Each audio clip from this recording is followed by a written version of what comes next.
함께 말씀 찾겠습니다. 말씀은 전도서 3장 16절에서 22절 말씀입니다.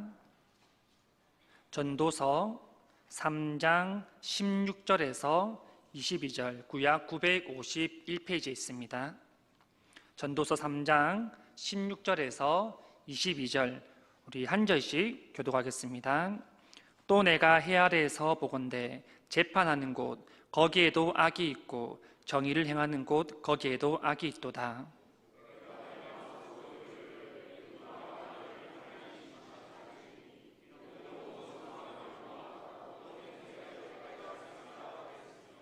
내가 내 마음속으로 이르기를 인생들의 일에 대하여 하나님이 그들을 시험하시리니 그들이 자기가 짐승과 다름이 없는 줄을 깨닫게 하려 하심이라 하였노라.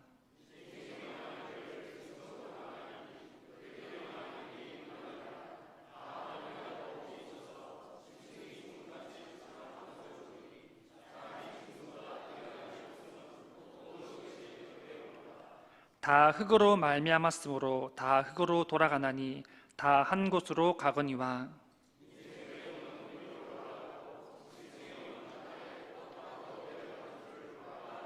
같이 읽겠습니다. 그러므로 나는 사람이 자기 일에 즐거워하는 것보다 더 나은 것이 없음을 보았나니 이는 그것이 그의 몫이기 때문이라.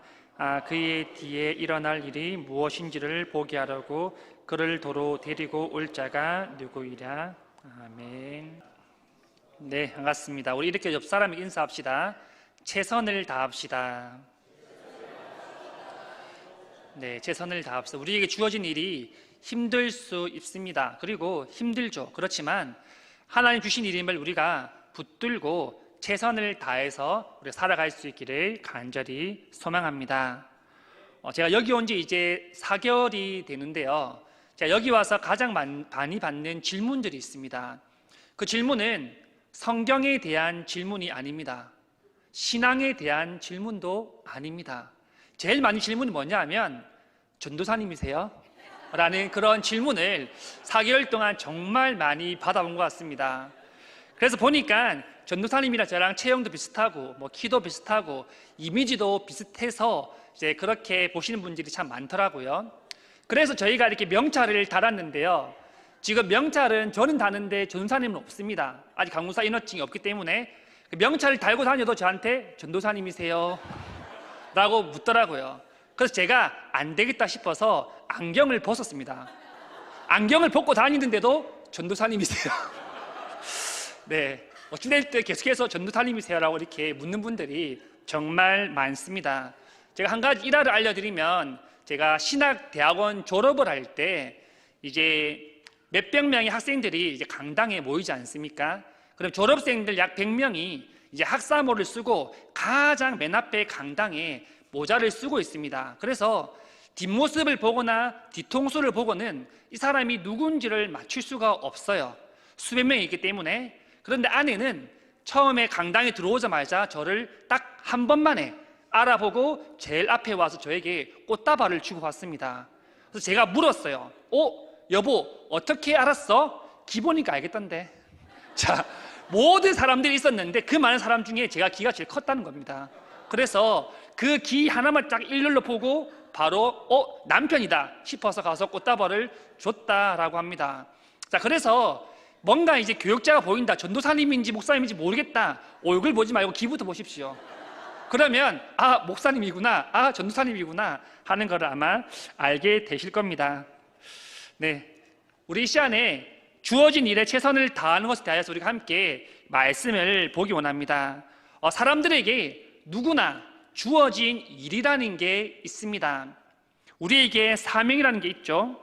하지만 이 일의 양, 이 사명의 양은 사람마다 조금씩 차이가 납니다. 어떤 사람은 많은 양의 일을 하고 많은 일의 사명을 가지고 있지만 또 어떤 사람은 적은 일을 감당하고 있을 수 있습니다.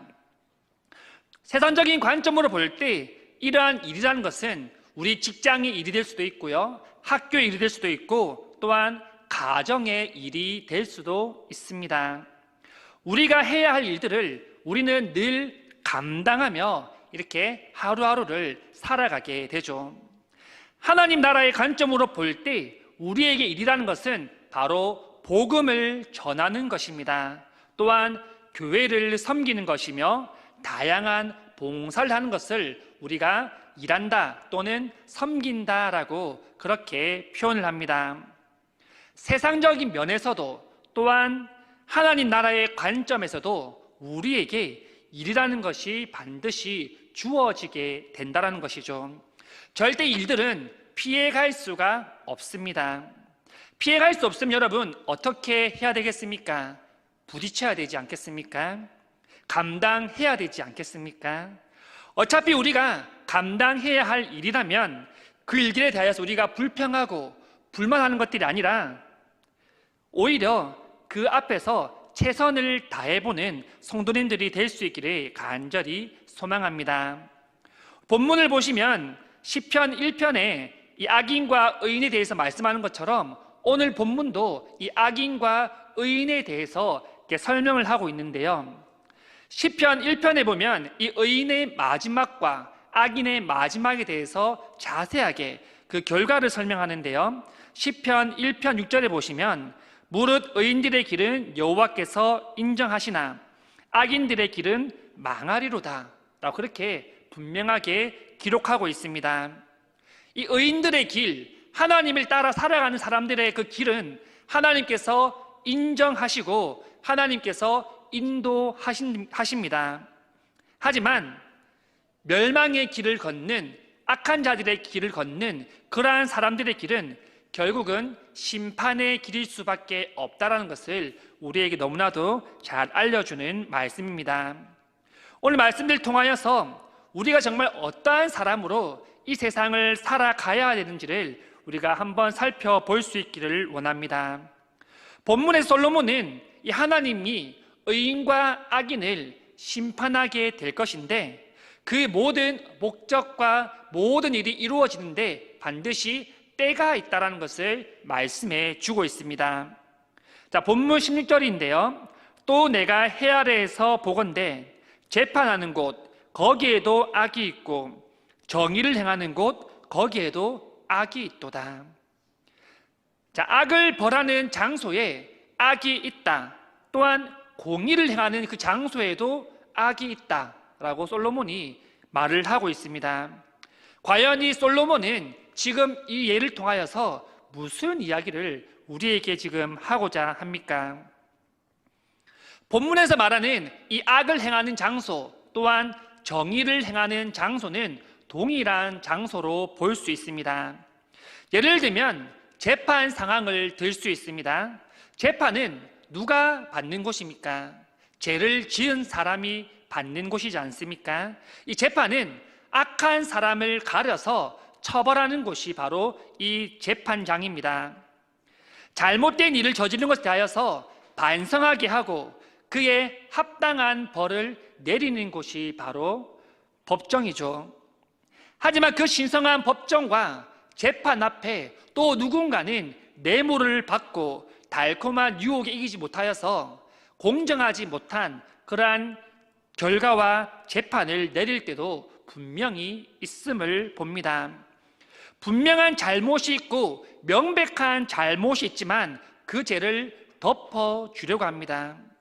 정의를 행해야 되는 장소지만 그 안에 악이 똑같이 공존하고 있다는 것이죠. 이러한 것들은 정의와 공의가 바로 이 땅 가운데 서지 못했기 때문에 일어나고 있는 현실임을 우리가 보게 됩니다. 하나님도 마지막 날에 이 악인과 의인을 심판하여서 구별하신다라고 우리에게 말씀하시는데요. 하지만 하나님은 세상과 같지 아니하고 정의와 공의로서 그렇게 마지막을 심판하시겠다라고 우리에게 말씀합니다. 오직 하나님의 기준에서 이 악인과 의인을 구별하시겠다라고 말씀하고 계십니다. 솔로몬은 17절에 이렇게 고백합니다. 내가 내 마음속으로 이르기를 의인과 악인을 하나님이 심판하시리니 이는 모든 소망하는 일과 모든 행사에 때가 있음이라 하였으며, 하나님께서는 이 땅에 일어나는 모든 일들, 모든 의인의 일들과 악인의 일들을 다 알고 계신다라고 말씀하십니다. 이 땅에 살면서 바르지 못한 행동, 옳지 못한 행동을 한 사람들을 모두 다 알고 계신다는 겁니다. 그리고 그들은 반드시 하나님의 심판을 받게 됩니다. 우리는 억울한 일을 당하게 되면 오히려 당한 만큼 갚아주려는 그러한 마음들을 많이 가지고 있습니다. 눈에는 눈, 이에는 이라는 그러한 공식으로 우리는 결정을 내릴 때가 참 많음을 보게 됩니다. 우리 스스로가 재판장이 되어서 그 결과를 내 스스로가 그렇게 내리고 결정하고 갚으려는 그러한 모습들이 우리 안에 참 많이 있다는 겁니다. 하지만 이 악인의 심판과 이 악인의 벌은 우리 손에 달려 있는 것이 아니라 하나님의 손에 있는 줄 믿으시기를 소망합니다. 물론 우리가 당한 일들에 대하여서는 얼마나 억울합니까? 내가 하지 않은 일들을 덮어 씌워졌을 때, 내가 하지 않았는데 욕을 먹었을 때 얼마나 억울하고 화가 납니까? 세상 사람들은 알지 못하지만, 옆 사람도 알지 못하지만 우리 하나님은 그 마음을 누구보다 잘 알고 이미 헤아리고 계신다는 겁니다. 아버지 하나님께서 우리 자녀가 어려움을 당하는데 그냥 그대로 버려 두시겠습니까? 우리의 자녀가, 우리의 학생들이 어려움을 당했을 때 우리는 당연히 나서서 도우지 않겠습니까? 대신 갚아주지 않겠습니까? 동일하게 하나님께서도 우리의 편이 되셔서 우리의 모든 억울함을 해결해 주시고 도와주실 줄 믿으시기를 소망합니다. 그렇기 때문에 우리가 사람이 악인에 대하여서 정죄하려고 할 필요가 없다라는 것이죠.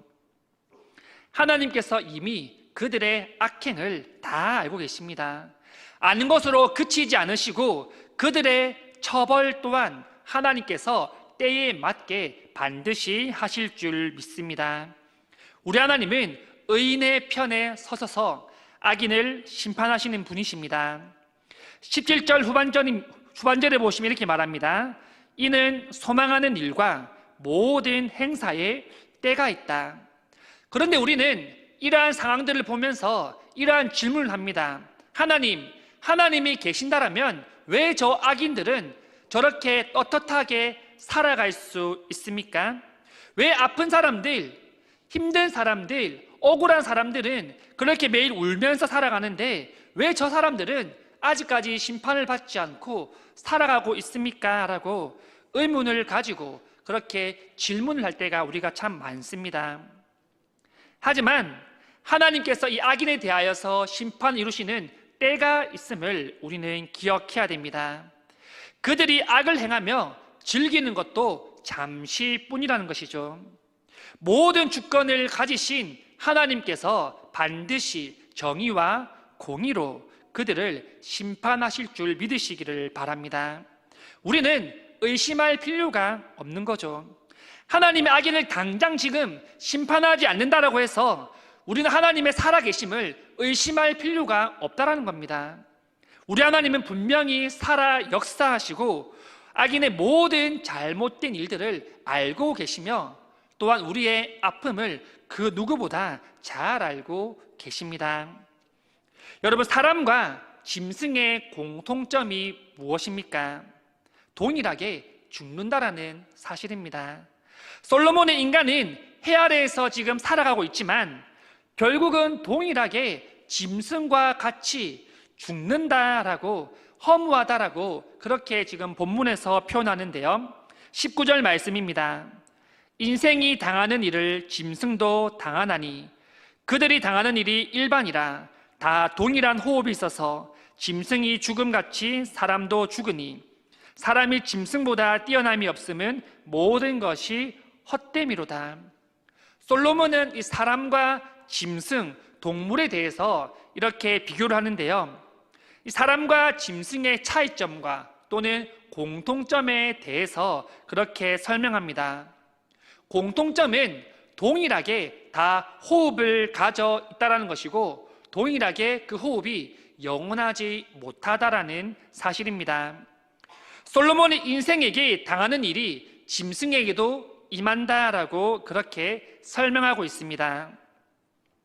인간이 아무리 이 땅 가운데 동물보다 화려하게 살고 멋지게 살고 자유롭게 산다라고 하지만 마지막은 똑같은 모습으로 그렇게 나타나게 된다는 겁니다. 동일하게 짐승이나 사람이나 죽을 운명을 짊어지고 있으며 그 마지막이 허무하다라고 그렇게 말합니다.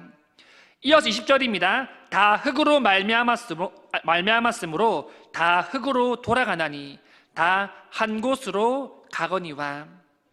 이 사람과 동물의 출처가 돌아갈 종착지가 그렇게 있음을 분명히 말합니다. 흙으로 와서 흙으로 돌아가는 것은 이 사람이나 동물이나 같다라는 것이죠. 여기 돌아간다라는 장소는 바로 이 무덤을 뜻하는데요. 사람이나 짐승이나 죽으면 이 땅에 묻힌다라는 점에서 동일하다라고 솔로몬이 지금 표현하고 있습니다. 자, 그런데 21절 말씀인데요. 인생들의 혼은 위로 올라가고 짐승의 혼은 아래 곧 땅으로 내려가는 줄을 누가 알랴. 사람이나 동물이나 죽으면 땅에 묻히는 것은 똑같지만 그 후가 다르다라고 솔로몬이 지금 말합니다. 짐승의 혼은 죽으면 곧 땅으로 내려가지만 사람의 혼은 죽으면 위로 올라간다라고 그렇게 표현합니다. 본문에서 이 사람의 혼이 위로 올라간다라는 것은 곧 인간의 혼이 하나님께로 올라가는 것을 의미합니다. 그리고 짐승의 혼이 이 땅으로 내려간다라는 것은 곧 짐승의 호흡이 소멸된다라는 그런 뜻을 가집니다. 사람에게는 영이 있지만 동물에게는 영혼이 없습니다. 그렇기 때문에 동물에게 루아흐라는 이 단어를 사용할 때 호흡이나 숨결을 뜻하지만 사람에게는 영이 있기 때문에 그 영이 하나님께로 올라가면 이 호흡을 우리는 영으로 그렇게 번역합니다. 동물은 영이 없기 때문에 이 땅에서 삶이 끝이라는 것을 잘 보여주는 표현입니다. 22절 말씀인데요.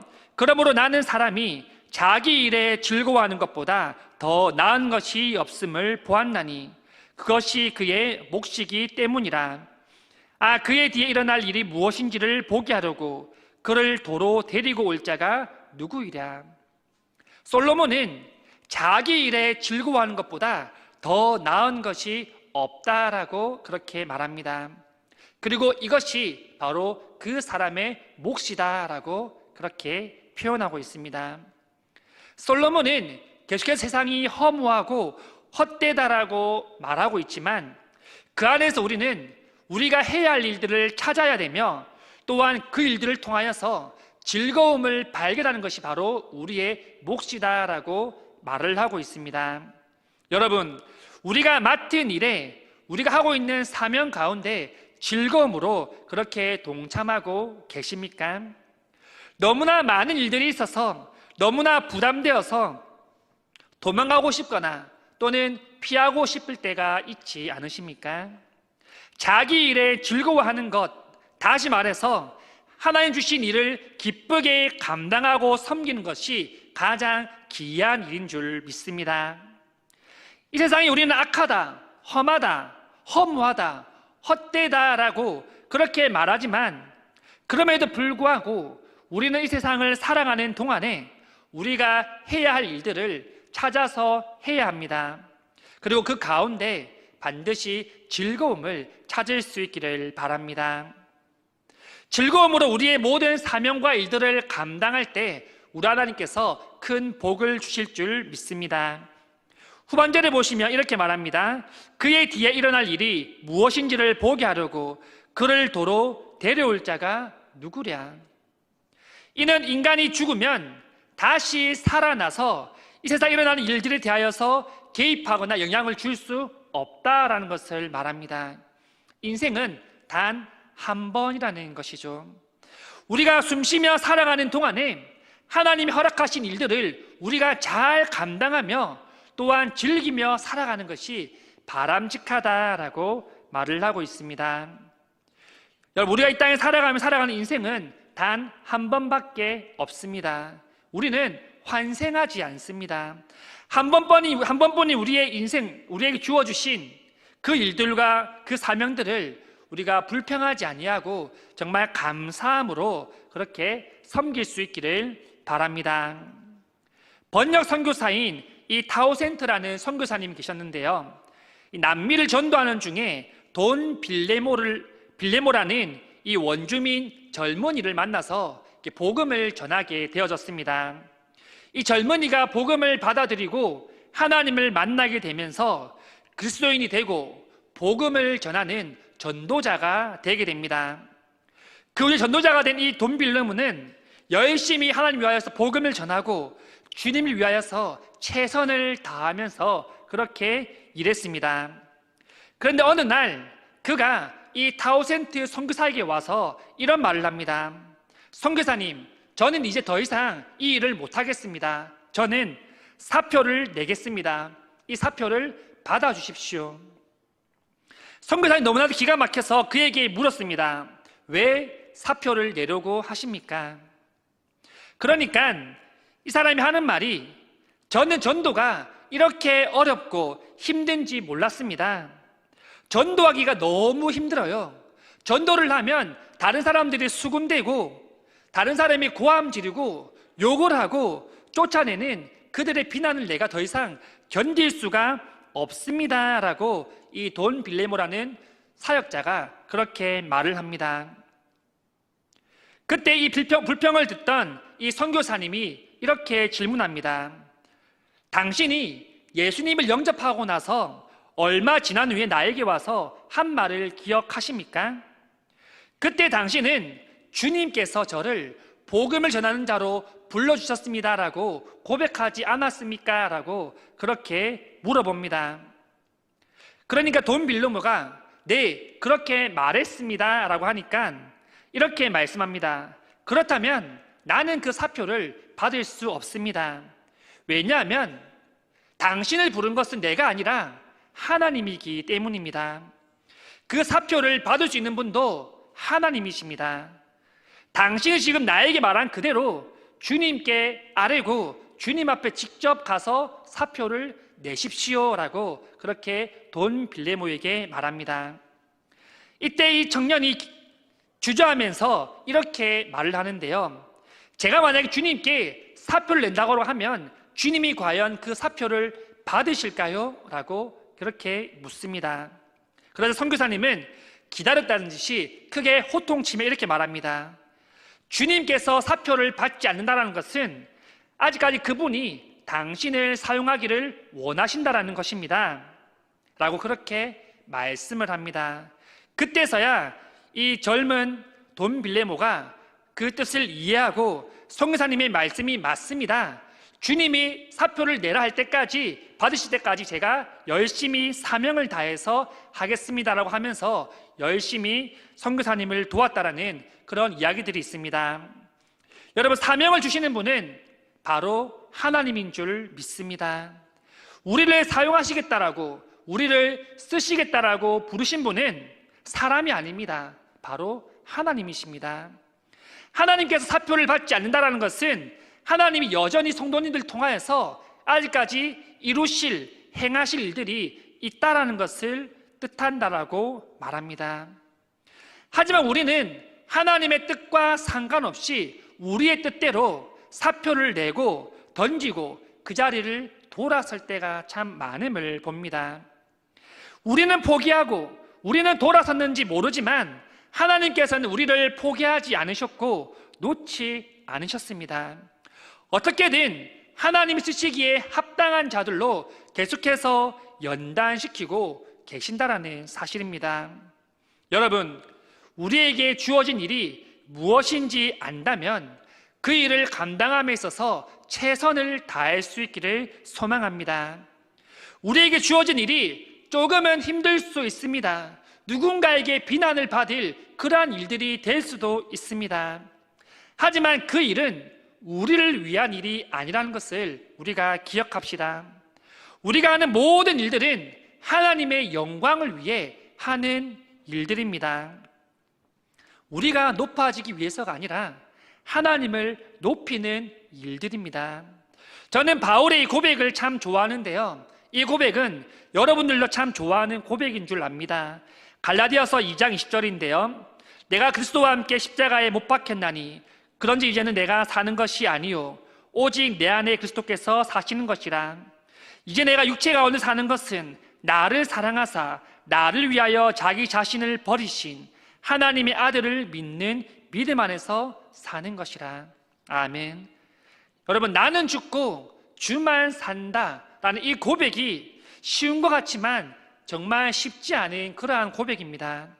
왜냐하면 우리는 늘 우리 안에 우리가 있기 때문입니다. 나라는 존재를 밀어내는 것이 참 쉽지 않기 때문입니다. 그런 면에서 이 바울의 고백은 정말 위대한 고백이라고 저는 생각합니다. 우리는 이미 예수님과 함께 십자가에 못 박힌 존재들인 줄 믿습니다. 그렇기 때문에 이제 우리는 우리를 위해 사는 것이 아닙니다. 오직 하나님을 위해, 나를 위해 죽으신 예수님을 위하여서 살아가야 될 줄 믿습니다. 우리 안에 내가 아닌 그리스도께서 자리하셔야 됩니다. 내 안에 있는 나를 밀어낼 수 있기를 바랍니다. 그 자리의 주인은 내가 아니라 하나님이십니다. 모성도님들이 한 주간 오직 나를 사랑하셔서 나를 위해 자기 몸을 내어주신 그 하나님의 아들 예수 그리스도를 믿는 믿음 안에서 살아갈 수 있기를 간절히 소망합니다.